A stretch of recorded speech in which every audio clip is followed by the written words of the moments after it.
Good morning everyone. This is Poonamya, your social science teacher from Vishesh School Una. Dear students, I hope you all are fine. We are doing the chapter The French Revolution and today we will continue with the topic The Struggle to Survive. So let's start. So the struggle to survive means कि survive करने के लिए भी लोगों को struggle करना पड़ रहा था फ्रांस में.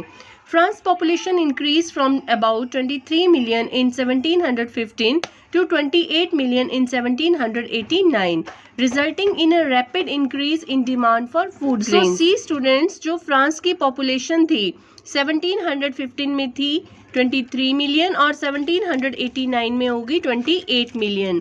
जब देखिए इंक्रीज हो रहा था पॉपुलेशन में तो ऑब्वियसली फूड ग्रेन्स की जो डिमांड थी उसमें भी इंक्रीज हो रहा था. Production did not match the increasing demand. This led to an increase in bread prices. Laborers' wages were fixed, what it didn't keep pace with rising prices. अब देखिए प्रोडक्शन जो थी उतनी ज़्यादा नहीं हो रही थी जितनी डिमांड बढ़ रही थी. इससे जो खाने की स्टेपल फूड था, ब्रेड थी, उसके जो प्राइसेस थे वो राइज हो गए. और लेबरर्स की सैलरी फिक्स थी, वट वो राइजिंग जो प्राइसेस है उसके साथ वो पेस नहीं रख पाई. Gap between the poor and the rich widened. जो पुअर लोग थे वो और ज़्यादा पुअर हो गए और जो रिच लोग थे वो और ज़्यादा रिच हो गए. Situation got worse whenever drought और हेल रिड्यूस द हार्वेस्ट. ऊपर से जब ड्रॉट या फिर हेल्स वगैरह पड़ने लगे, जो नेचुरल क्राइसिस है वो भी होने लगे, तो हार्वेस्ट जो थी और भी ज़्यादा कम हो गई. This led to a subsistence crisis. तो इससे क्या हुआ, कौन सी सिचुएशन क्रिएट होगी, सबसिस्टेंस क्राइसिस की. Subsistence crisis is an extreme situation where the basic means of livelihood are endangered. Means लोगों की जो basic जो उनकी needs हैं वो भी fulfill नहीं हो पाती हैं. So our next topic is the growing middle class and which is an end to privileges. तो जो growing middle class थी, जो लोग rich हो रहे थे, वो लोग एक ऐसी सोसाइटी की इमेजिनेशन कर रहे थे जिसमें जो प्रिविलेजेस हैं, जो बाय बर्थ लोगों को राइट मिले हैं, उनको एंड कर दिया जाए. So 18th century emergence of middle class. 18th century में मिडिल क्लास एमर्ज हुई. Earn wealth through overseas trade and manufacturing goods. तो उन्होंने वेल्थ किस तरह से मनी को अर्न किया, उन्होंने ओवरसीज ट्रेड किए, फॉरेन कंट्रीज में ट्रेड किए और मैन्युफैक्चरिंग की, गुड्स की. And educated and believe that no class in society should be privileged by birth. कि कोई भी सोसाइटी ऐसी नहीं होनी चाहिए जिसको बाय बर्थ कुछ राइट्स मिले.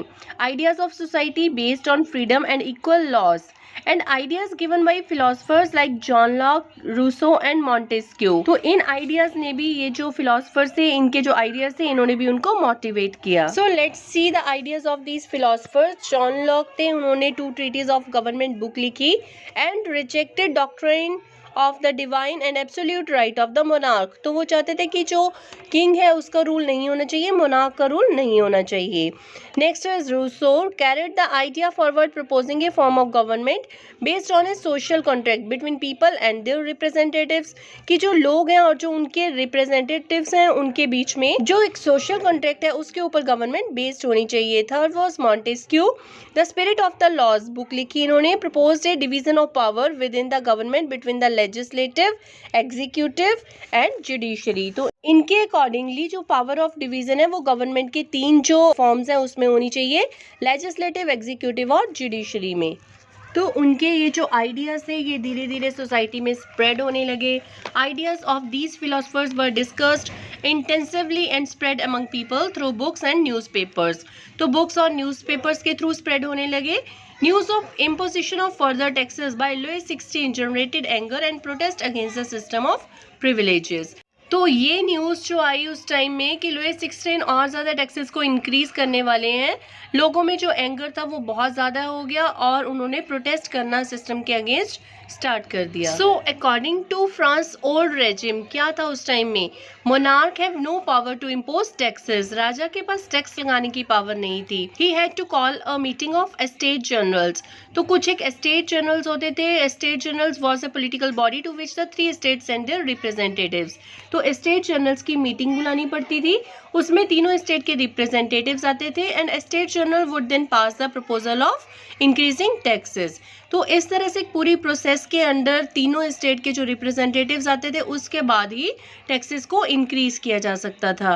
तो इसमें जो फर्स्ट स्टेट और सेकंड स्टेट के लोग थे वो तो बिल्कुल मान गए, ठीक है टैक्सेस शुड बी इंक्रीज, क्योंकि उन लोगों को टैक्सेस पे ही नहीं करने थे. और जो थर्ड स्टेट के लोग थे वो लोग इसके अगेंस्ट थे. So 5th May 1789 को Louis XVI called an assembly of the States Generals. First and second states sent 300 representatives each and 600 representatives from third state.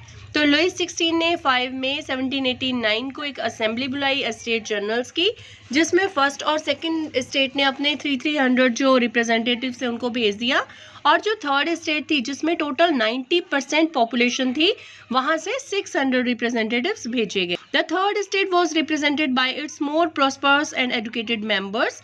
They demanded that voting now be conducted where each member would have 1 vote, कि सभी को एक vote मिलनी चाहिए. Proposal rejected by the king. Members of the third state walked out of the assembly in protest. और king ने उनके इस प्रपोजल को रिजेक्ट कर दिया और जो थर्ड स्टेट के लोग थे वो वहां से प्रोटेस्ट करने के लिए बाहर निकल गए.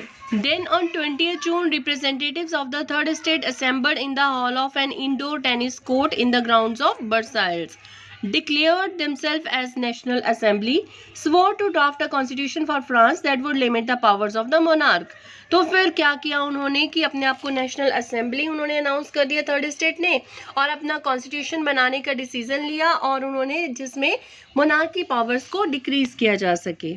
They were led by Mirabeau, a noble, and Avicius, a priest. तो उन्होंने इनको लेड किया. Mirabeau brought a journal and delivered powerful speeches to the crowds assembled at Versailles. Avicius wrote an influential pamphlet called "What is the Third Estate?" तो दोनों ने इन लोगों को बहुत ज़्यादा सपोर्ट किया. इसके साथ साथ बाकी के फ्रांस की कंडीशन कैसी थी? A severe winter had meant a bad harvest. बहुत ज़्यादा विंटर थी तो हार्वेस्ट भी खराब हो गई उनकी crops. Hike in bread prices. Often bakers exploited the situation and hoarded supplies. तो ब्रेड प्राइजेस जब इंक्रीज हो गए तो बेकर्स उसको होर्डेड कर लेते थे, स्टोर कर लेते थे. After spending hours in long queues at the bakery, crowds of angry women stormed into the shops.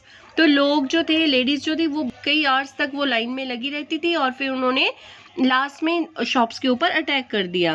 Eight the same time the king order troops to move into Paris. और उसी time में king ने order दे दिए अपने troops को, अपने soldiers को, कि वो पेरिस में मूव कर जाएं. Louis 16 finally recognised national assembly. On 4 August 1789 decree passed abolishing the feudal system of obligations and taxes. Members of the clergy too were forced to give up their privileges.